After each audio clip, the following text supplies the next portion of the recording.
Maithili express की शानदार प्रस्तुति। डीजे गुड्डू राज मधुबनी।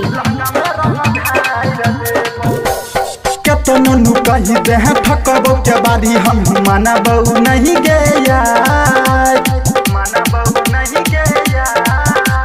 न मोहर की चहकारी लक देबलाई भी जाय चोली के छौरी फाइर देबो लहंगा में रंग ढाइर देबो।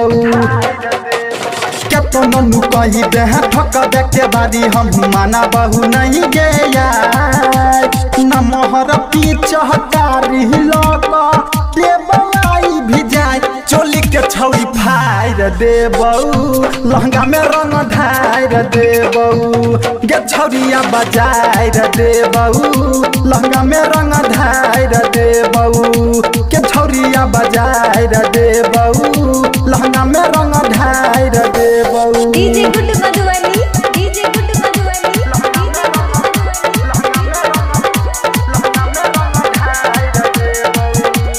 खुशी रिकॉर्डिंग स्टूडियो बलुआहा।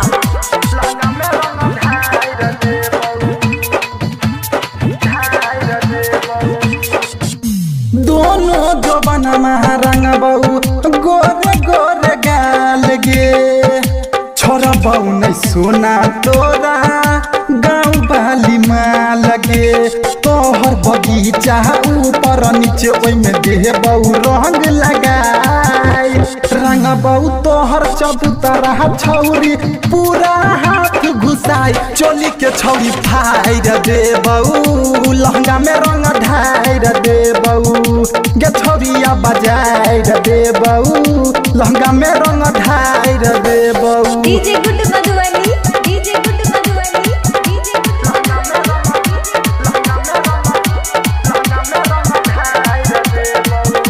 खुशी रिकॉर्डिंग स्टूडियो बलुआहा।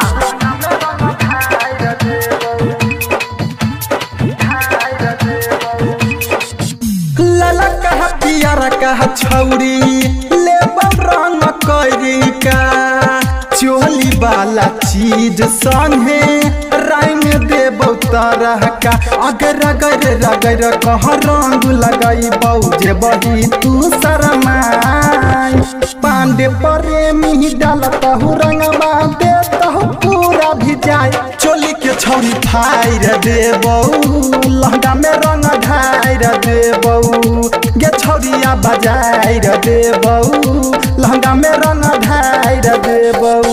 खुशी रिकॉर्डिंग स्टूडियो बलुआहा।